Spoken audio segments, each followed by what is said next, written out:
Inilah video detik-detik penggerebekan laboratorium narkoba terbesar di Indonesia yang berada di Jalan Bukit Barisan, Kota Malang, Jawa Timur. Lokasinya berada di tengah permukiman warga. Saat penggerebekan terlihat tersangka sedang meracik narkoba.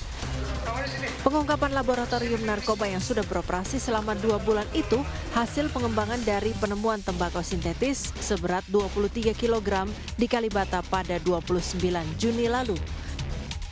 Laboratorium narkoba ini menghasilkan produk tembakau sintesis atau tembakau gorila, ekstasi, dan pil sanak.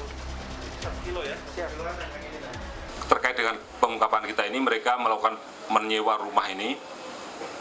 rumah ini kontrakan dengan alibi akan digunakan sebagai kantor event organizer. Namun faktanya digunakan untuk membuat clandestine laboratorium. Tim kami sendiri ketika mau masuk ke sini sempat agak ragu juga. Karena ini jangan-jangan salah, ini kan kantor event organizer. Nah, tapi ternyata setelah didalami lebih jauh lagi, ternyata memang benar tempatnya ada di sini. Barang bukti yang disita berupa 1,2 ton tembakau sintesis, 25.000 pil ekstasi, 25.000 pil sanak, dan 40 kg bahan baku. Yang total barang bukti jika dirupiahkan senilai 143 miliar rupiah.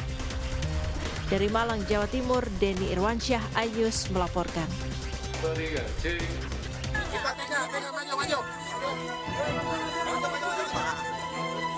Ratusan warga yang menolak upaya eksekusi lahan terlibat aksi saling dorong dengan petugas Pengadilan Negeri Jakarta Selatan yang dikawal pihak kepolisian. Eksekusi lahan seluas 11.000 meter persegi, salah satunya dimiliki oleh komedian Ade Jigo. Warga dan Ade Jigo sempat beberapa kali menahan laju petugas dengan mencoba bernegosiasi dan meminta surat perintah eksekusi. Namun sayangnya, upaya warga yang kebanyakan wanita menahan petugas akhirnya harus kalah dengan ratusan petugas pengadilan yang dibantu kepolisian dari Satuan Brimob. Keputusan PK memang mereka menang, tapi kan kita masih ada sidang bantahan yang kebetulan belum ada keputusan. Kok belum ada keputusan tapi sudah eksekusi? Pihak Pengadilan Negeri Jakarta Selatan mengatakan penggugat adalah Marta Meiti dengan tergugat sejumlah warga. Seiring waktu berjalan, gugatan tersebut dimenangkan oleh tergugat hingga akhirnya proses eksekusi dilakukan sekarang. Diketahui juga dalam permasalahan tanah ini, ada 2 bidang tanah yang menjadi objek dan keduanya memiliki surat giring. Satu bidang tanah seluas 11.000 meter persegi dan satu lagi memiliki luas 23.000 meter persegi. 2022, ketika Nyonya Marta Meiti ini mengajukan peninjauan kembali, dimenangkan oleh pemohon peninjauan kembali ini, sehingga inilah yang menjadi perkara sekarang yang menjadi objek eksekusi. Saat ini, petugas jurusita pengadilan masih melakukan pengosongan terhadap barang-barang milik warga yang rumahnya terdampak eksekusi. Dari Jakarta Selatan, Den Helmi Sanjangmati, iNews melaporkan.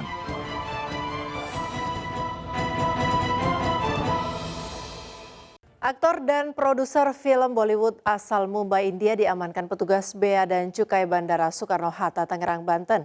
Pelaku kedapatan menyelundupkan 3 satwa liar langka yang disembunyikan di dalam tas koper berisi mainan dan makanan.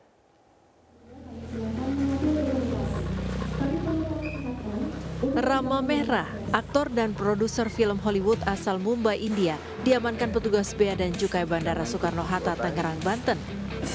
Penangkapan dilakukan setelah adanya upaya penyelundupan 3 satwa liar langka oleh pelaku.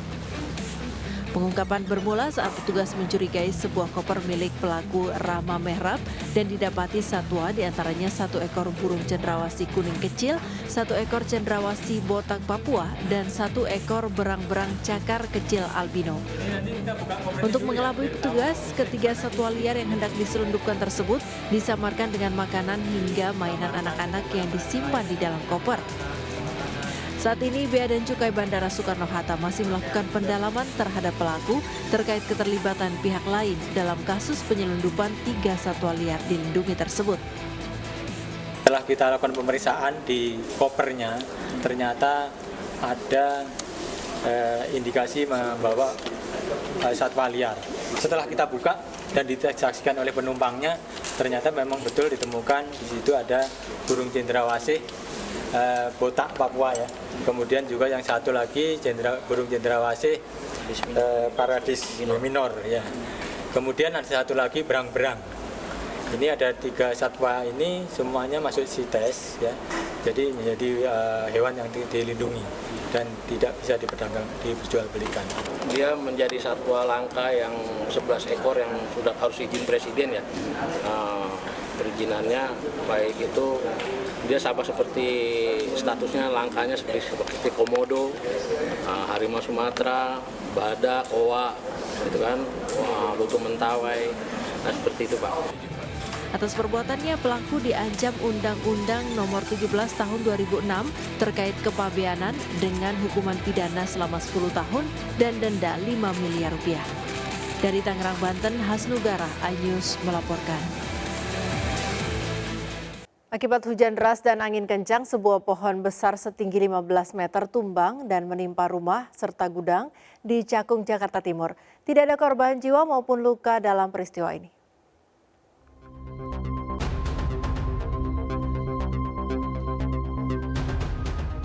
Beginilah kondisi rumah dan gudang yang hancur akibat tertimpa pohon randu setinggi 15 meter yang tumbang di kawasan Cakung Barat, Jakarta Timur.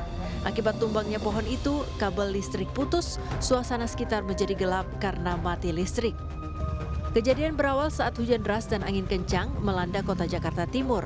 Pohon berusia belasan tahun tersebut mulai rapuh dan tiba-tiba tumbang.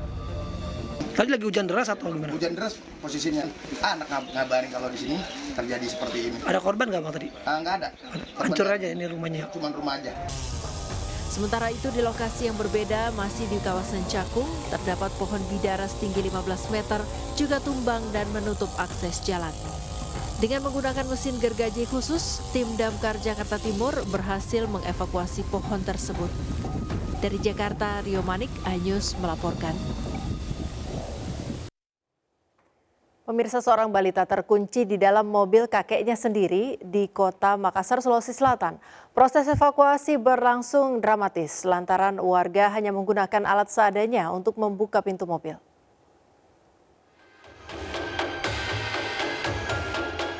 Seorang bocah laki-laki berusia 2 tahun terkunci di dalam mobil kakeknya sendiri di Jalan Wijaya Kusuma Rapocini, Kota Makassar, Sulawesi Selatan.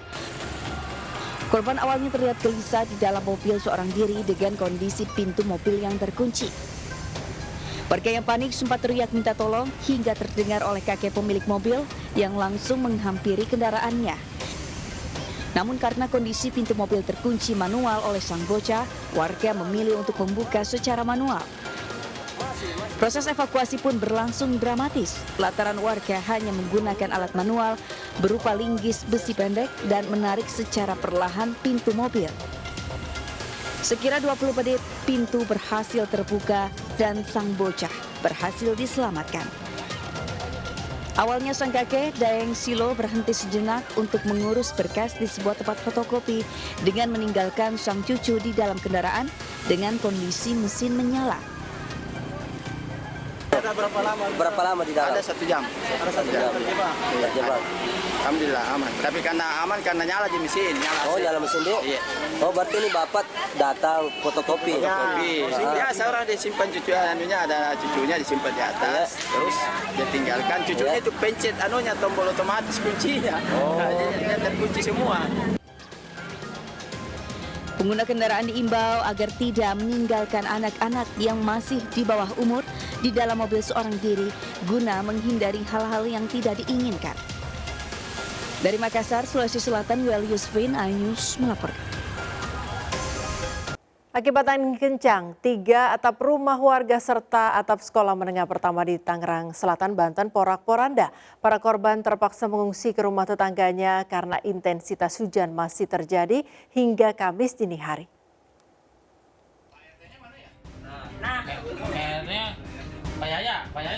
Tiga atap rumah warga serta atap sekolah menengah pertama di Pondok Aren, Tangerang Selatan, porak-poranda saat hujan mengguyur daerah Tangerang Selatan sejak Kamis sore hingga malam.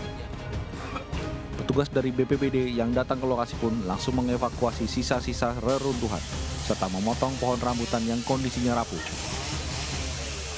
Salah seorang korban puting beliung mengatakan, jika peristiwa berlangsung dengan sangat cepat dan membuat seluruh keluarga panik berhamburan keluar rumah.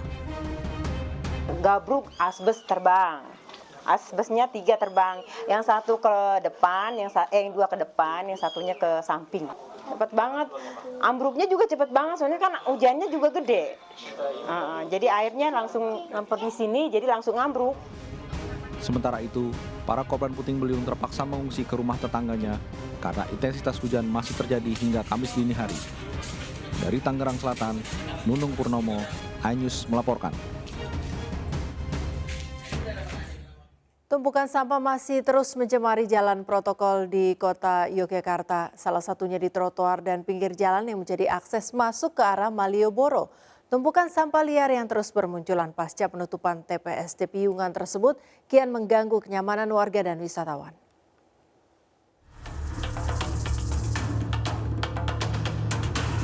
Inilah kondisi tumpukan sampah liar yang berada di trotoar dan pinggir jalan Mataram yang menjadi salah satu akses utama ke Jalan Malioboro, Kota Yogyakarta.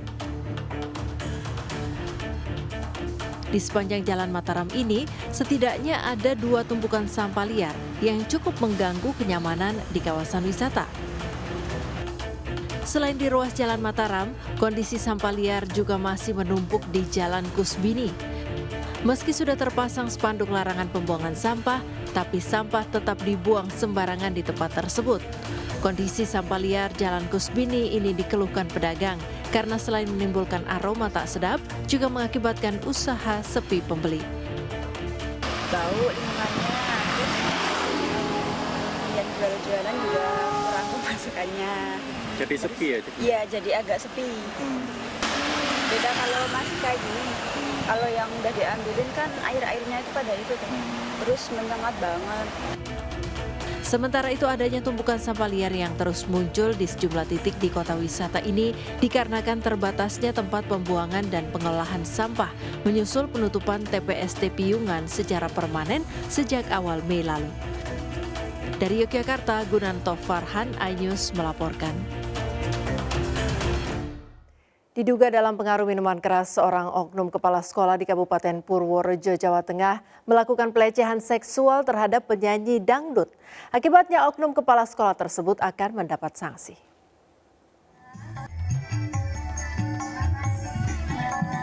Mantan penyanyi kontes primadona Pantura mengalami pelecehan seksual saat manggung di Kabupaten Purworejo, Jawa Tengah. Mirisnya, oknum yang melakukan pelecehan tersebut merupakan kepala sekolah salah satu SD di Kabupaten Purworejo, Jawa Tengah. Diduga pelaku saat melakukan pelecehan sedang dalam kondisi mabuk minuman keras. Atas kejadian itu, Ketua DPRD Kabupaten Purworejo, Dion Agassi Setiabudi, angkat bicara. Menurutnya, oknum kepala sekolah tersebut harus ditindak tegas agar kejadian serupa tidak terulang kembali. Kami dari DPRD akan menindaklanjuti melalui Dinas Pendidikan Kabupaten Purworejo untuk harus ada penindakan ataupun sanksi secara tegas kepada yang bersangkutan. Sementara itu, Kepala Dinas Pendidikan Kabupaten Purworejo, Wasid Diono, saat dihubungi belum bisa memberikan keterangan lebih lanjut soal kasus tersebut. Dari Purworejo, Jawa Tengah, Joy Hartoyo, iNews melaporkan. Majelis Kehormatan Mahkamah Konstitusi atau MKMK memutuskan Anwar Usman tidak melanggar kode etik pada kasus saksi ahli di PT UM. Anwar Usman diputuskan tidak melanggar prinsip kesopanan dan kepentingan dalam sidang di PT UN saat menghadirkan ahli yang juga berperkara dalam PHPU legislatif di Mahkamah Konstitusi. Sidang putusan konflik kepentingan Anwar Usman digelar di Mahkamah Konstitusi oleh Majelis Kehormatan Mahkamah Konstitusi atau MKMK setelah adanya laporan yang dilayangkan pemohon yakni seorang pengacara bernama Ziko Simanjuntak.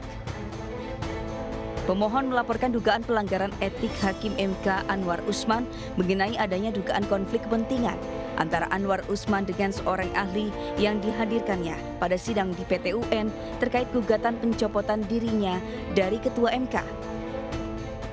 Diketahui Anwar Usman menghadirkan ahli yakni Muhammad Ruliandi yang merupakan hakim yang juga mengadili perkara PHPU Legislatif 2024. Dalam sidang putusan kode etik Anwar Usman tersebut, Hakim MK memutuskan Anwar Usman tidak melanggar kode etik dengan prinsip kesopanan dan kepentingan.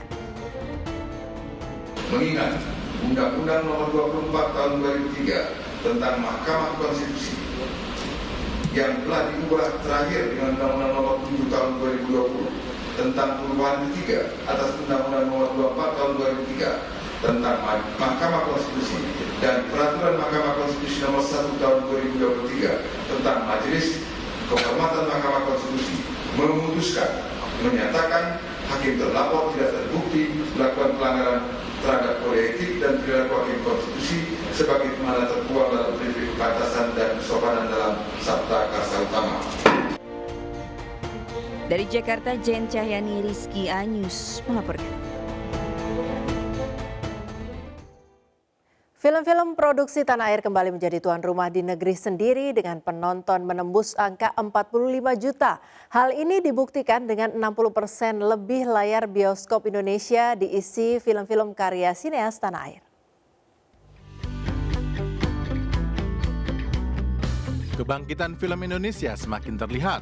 Ini terlihat dari 60% lebih bioskop di Indonesia diisi dengan film-film karya para sineas tanah air. Berkualitasnya film-film ini juga dibuktikan dengan meningkatnya jumlah penonton dalam negeri yang mampu menembus 45 juta penonton. Menparekraf Sandiaga Uno optimis kualitas film karya anak bangsa akan meningkat dan mampu mendongkrak jumlah penonton tahun ini dengan produksi film baru yang menjadi box office. Yang kita harapkan bisa menembus angka 55 juta penonton, walaupun tanpa penambahan layar yang signifikan. Selain itu, film-film kita berhasil membukukan capaian yang sangat luar biasa, seperti film Agak Lain di awal tahun, dan baru-baru ini Ipar Adalah Maut. Film dengan genre horor masih menempati posisi pertama yang disukai masyarakat, selain film dengan genre drama dan komedi. Dari Jakarta, Anggita Maura, Widya Bayujati Ainus melaporkan.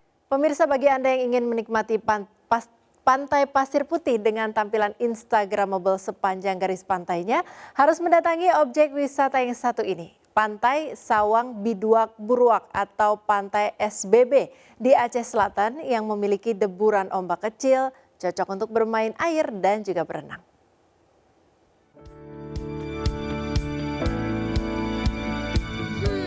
Inilah Pantai Sawang Biduak Buruak atau biasa dikenal Pantai SBB, sebuah pantai pasir putih yang terkenal di Desa Padang Bakau, Kecamatan Labuhan Haji, Kabupaten Aceh Selatan. Pantai ini sangat direkomendasikan bagi yang berlibur bersama keluarga untuk menghabiskan akhir pekan. Deburan ombak yang kecil cocok untuk bermain air dan berenang di pinggir pantai. Nah, bagi Anda yang suka membidik foto untuk kebutuhan akun pribadi di media sosial, Pantai SBB sangat cocok melengkapi unggahan Anda. Di keindahan pantainya yang lautnya yang sangat bersih, di sini ada juga pasir putih, ada pegunungan. Kita menikmati berbagai keindahan lah di sini. Untuk menuju lokasi ini, Anda hanya membutuhkan waktu sekitar 45 menit dari pusat kota Tapak Tuan, ibu kota Aceh Selatan. Selain pesona pasirnya berwarna putih, jika cuaca bagus, momen sunset menjadi agenda paling ditunggu oleh para wisatawan. Dari Aceh Selatan, Provinsi Aceh, Ihdar Ifan, Ainus melaporkan.